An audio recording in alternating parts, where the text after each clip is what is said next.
সকাল সকাল তোমাকে নিয়ে কি ভাবছে তোমার মনের মানুষ ওটাই দেখবো। ডাবল ট্যাপ করে এনার্জি কানেক্ট করো আর 3বার নিজের মনের মানুষের নামটা নিয়ে নাও। আমি দেখবো তোমার মনের মানুষ সকাল সকাল তোমাকে নিয়ে কি ভাবছে।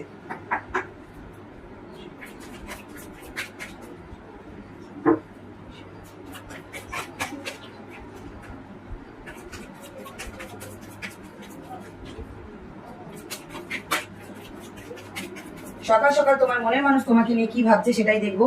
দেখো তোমাদের মনের মানুষ, তোমাদের পার্টনার চাইছে তোমাদের মধ্যে যা প্রবলেম হয়েছে, তোমাদের হ্যাপিনেসের মধ্যে যা প্রবলেম বা যা অবস্ট্রাকেল আসছে, সেগুলো এবার আস্তে আস্তে ক্লিন করে নিউ একটা চ্যাপ্টার ওপেন করতে। আর অনেকের ক্ষেত্রে হতে পারে যারা যারা একটা টক্সিক রিলেশনের মধ্যে দিয়ে সাফার করছো, তো তোমাদের লাইফে সেই চ্যাপ্টারটা পার্মানেন্টলি এন্ড হতে চলেছে আর তোমাদের লাইফে নিউ একটা চ্যাপ্টার ওপেন হতে চলেছে। ঠিক আছে, মানে তোমাদের পার্টনারের বা তোমাদের রিলেশনের, তোমার নয়, তোমাদের কিছু কেউ কেউ পার্টনার আছে যারা মুভ অন করে নিচ্ছে, আর কেউ কেউ পার্টনার আছে যারা সবকিছু ঠিক করে আবার নতুন করে রিলেশনটা শুরু করতে চাইছে। এরকমই তোমাদের পার্টনারের সকাল সকাল চিন্তাধারা তোমাদের রিলেশনটা নিয়ে।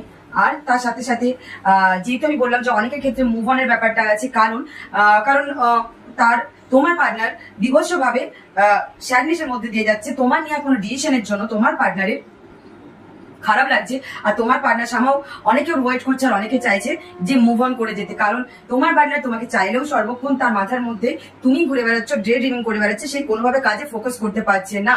তাই জন্য সে চাইছে যে নয় সবকিছু ঠিক করে আবার রিলেশনটা নতুন ভাবে স্টার্ট করা যাক, আর না সবকিছু ক্লোজ করে মুভ অন করা যাক। তো জানি না কার সাথে কোনটা রেজোনেট হচ্ছে, যেটা রেজোনেট হচ্ছে তোমার জন্য সেই ফিলিংসটাই। আজকে কিন্তু ফিলিংসটা একটু টাফ আছে, তাই তোমরা তোমাদের সিচুয়েশন ওয়াইজ তোমাদের পার্টনারের ফিলিংসটা বসিয়ে নাও। হর হর মহাদেব।